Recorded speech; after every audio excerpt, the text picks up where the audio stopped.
Hey horror fans, welcome back to Room 237. Come at you with another review.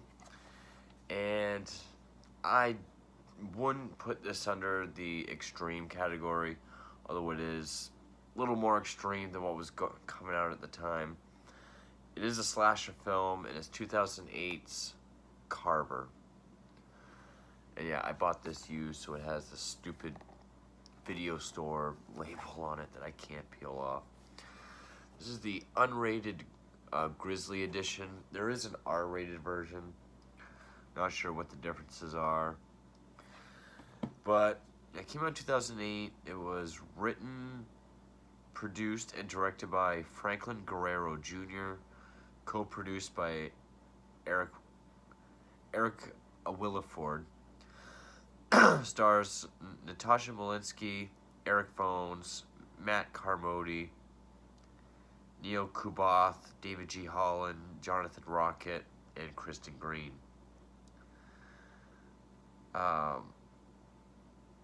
Whoever Matt Carmody is, he's been in a bunch of TV shows. But, yeah, there isn't even a cast on here. The movie's very, very low budget, very independent. And like I said, I wouldn't go as far as saying it's like a Renaissance slasher. It's not really. I mean, I guess it's very derivative of a lot of other people's stuff. But I don't know if I would call it like an homage or tribute film like, say, Hatchet or Behind the Mask, Hills Run Red, or even Gutterballs.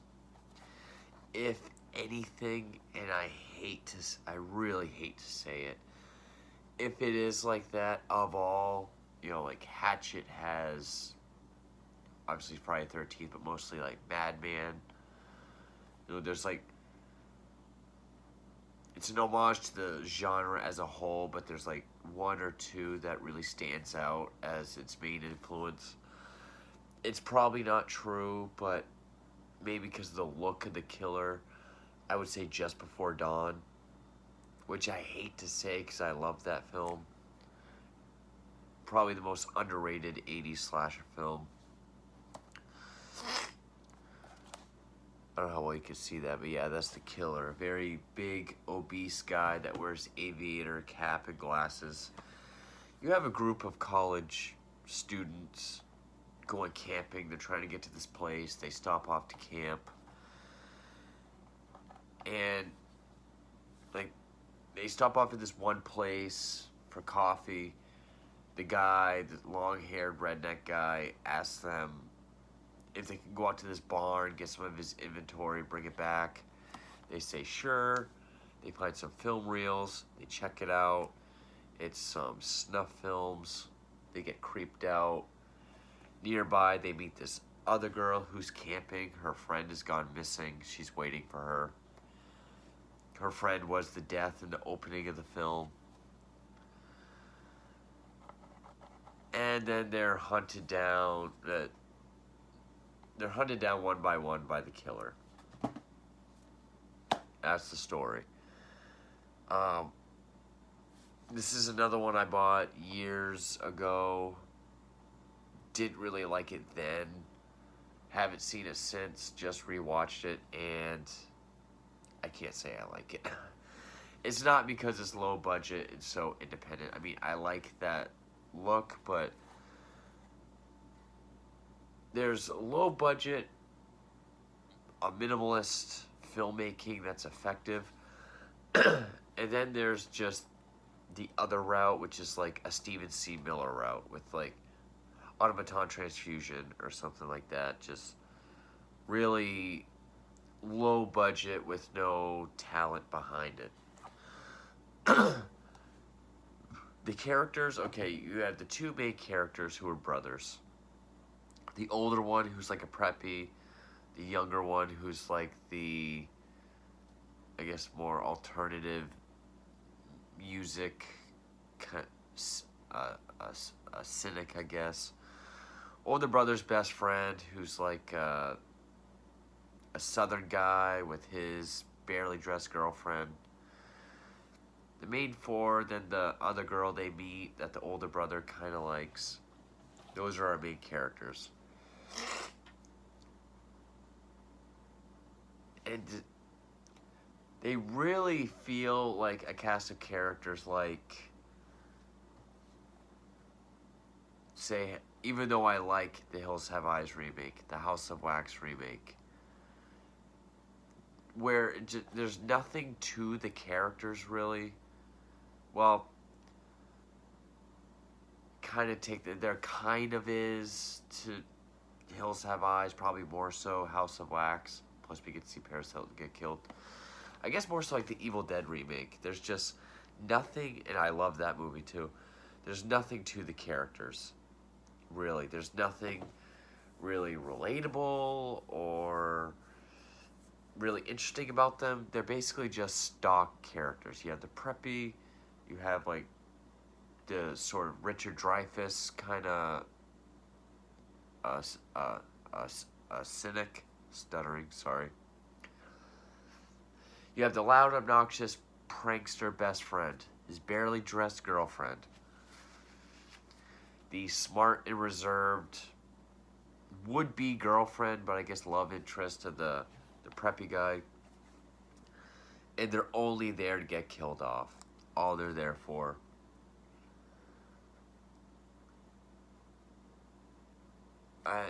They seem pretty fucking stupid. I mean, they.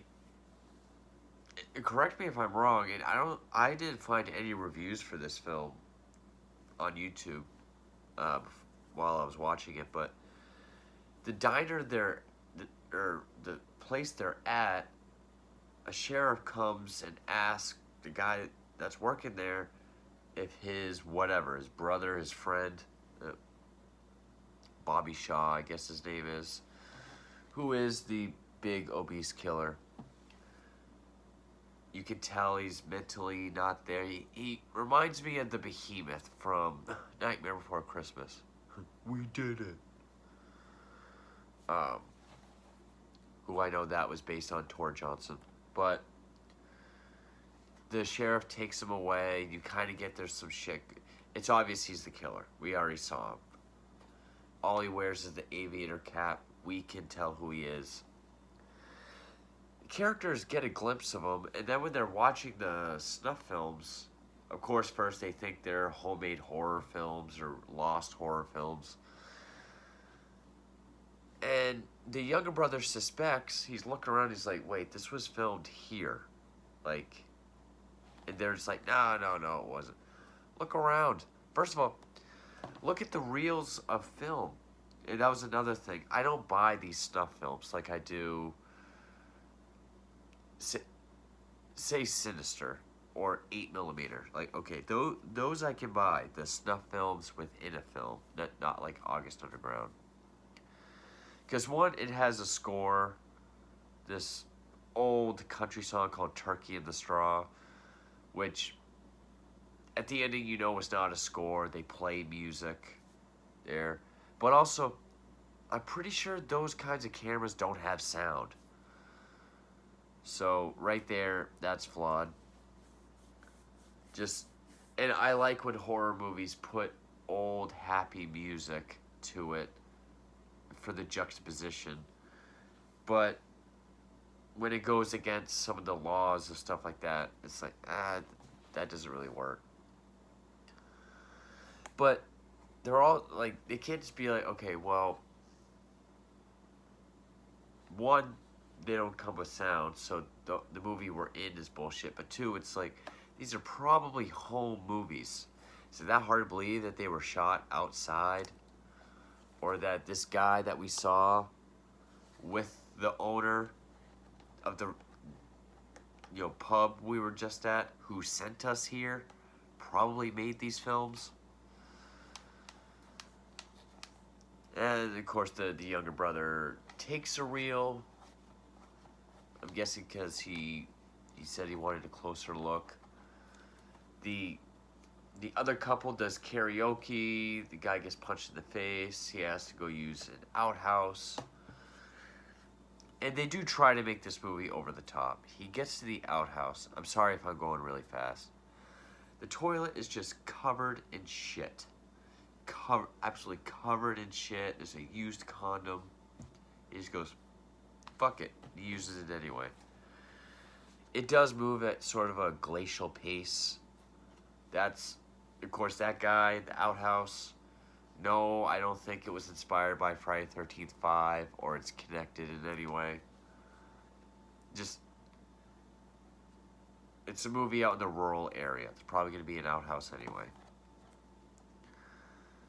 So between him getting killed in there and then the older brother finds the younger brother with the film reel. He's like, come on, you don't got to steal. They decide to bring it back. That way, when tomorrow comes, they can just continue on their journey. And when the guy gets killed in the outhouse, I mean, the guy just comes in, hits him in the head, picks up the toilet, drops it on his leg, but when he picks it up, there's no water, you know, spurting out everywhere. Shit just drops all over the guy. And he actually takes one of his testicles. There's like this really up close shot of the pliers doing, it's like, yeah, we got to get that in there. And you see him on the testicle and it's just like, pops it. But of course, when you see it pop, it's CGI. CGI blood sprays on the mirror. So yeah, there is crappy CGI, but there's still practical effects. The brothers get back to the shack. The killer's already there, or he does get there. Then they're trapped inside. They can't get out. Other characters get killed, and it's exactly, you know, that guy's girlfriend is walking around. She gets attacked by him. She gets some nails nailed to her feet and taken back out again. Then he kills her.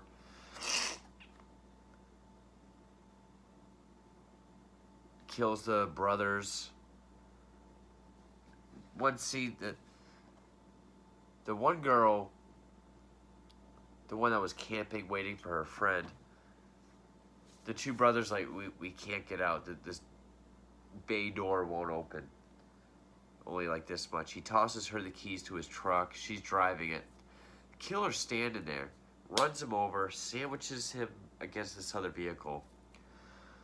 But when she takes the cap off, which one, we as the audience can already tell it's not him. Much skinnier. Somehow she can't tell. And when she takes the cap off, I'm guessing it was the guy from the bathroom. Somehow he's still alive, able to stand, and somehow the killer got him in that position. Okay.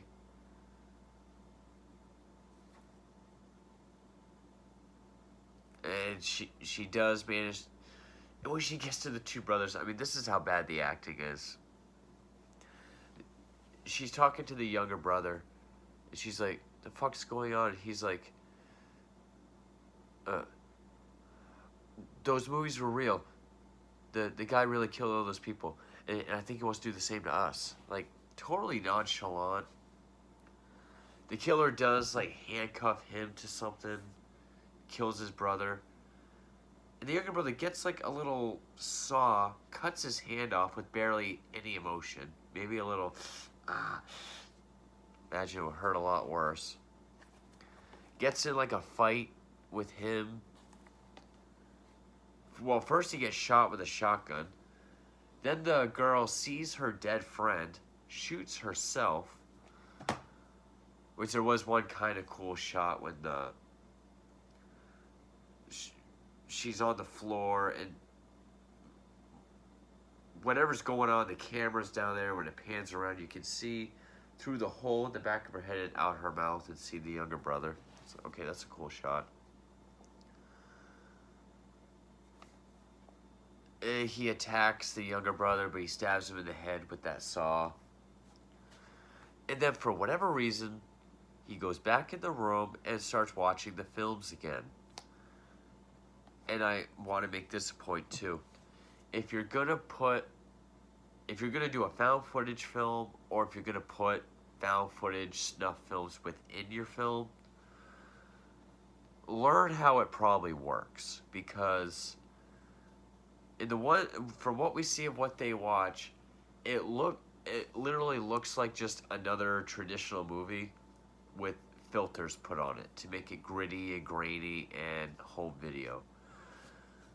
We get the idea it's just him and obviously the guy from the restaurant. The guy from the restaurant's the one filming. But how do you get all these different camera angles? So it's like there's 3 cameras, and I'm guessing he could stop recording, run over, get a like it doesn't. It's not like a tracking shot where it looks like someone's actually filming. Just you can't just put filters over it to make it look gritty and grainy. Which also, there's filters put on this to make it the color different and kind of give like a reverb effect. So even from a filmmaking standpoint, it doesn't look found footage, or it doesn't look simulated stuff. 8mm, 16mm, whatever it's supposed to be. I think 8mm. It'll be like, we'll see like a shot of the victim, then it'll cut to the killer, up close to the victim, back to a wide shot. It's like, that's, someone who's not a filmmaker has to film that, get really close in, kind of look up. I guess he could stop filming, and then whole time I was watching this, and then by the end of the film, at the very end, that's when it hits him. He's just like, oh wait, who's the cameraman? And we see the guy from the restaurant come up, slits his throat, then it ends. Oh yeah, and when the killer does get there to kill the brothers, he has a little radio that plays the Turkey in the Straw song. So yes, it's not really a score, they just set it up so it is like one. But those cameras don't have sound, so whatever. The whole time I'm watching this, it's like, okay, I get the 70s grindhouse feel, I get the 80s slasher feel. It's a little more extreme, with the whole testicle popping and shit. Really what this felt like was, I think Franklin Guerrero is a big Rob Zombie fan. I just wanted to do like a Rob Zombie film. Probably not, but that's the vibe I get. But this movie is so bad, and even worse than your typical Rob Zombie film, that it really reminds me of, and I'm going to put this as the AKA title, it's like if you're in the car with your mom and you're like, Mom, I want to get Rob Zombie films. And she says, we have Rob Zombie films at home. And this is the Rob Zombie film at home. It's the crappy version. Because you have just poorly written, unrelatable, or even, not so much that they're unlikable, they're just, you don't care about them, characters. Shitty dialogue. I mean, it's not as vulgar and pointless. But there's lines like when they get to the shed, and the obnoxious one is like, there's probably bear. We should get out of here. There's probably heroin. The other guy's like, let me guess, heroin for bears? And he's like, yeah, that's someone will trade for hand jobs. It's really stupid, probably meant to be humorous dialogue. It doesn't so much feel like Deep South as it does just rural country. But it does feel, it does have that sort of trying too hard to be like, hey, shocking and grisly, fucked up, kind of, and grindhousey, kind of, but like a worse version of it. But yeah, I'm not a fan of this film, Carver, 2008. I know I just kind of shot through the plot. I didn't talk about it much, but there really isn't much to this film. And I mean, I like low-budget stuff. I really like a minimalist filmmaking. But there's a way to do it and still be effective and smart and clever. then there's just doing it and being cheap. And even some of the effects had a lot of CGI. Yeah, I wasn't a fan of this film then. I'm still not a fan of it. But yeah, so that's Carver 2008, or as I like to call it, just the store brand, generic brand, Rob Zombie type film. But yeah, thanks for watching.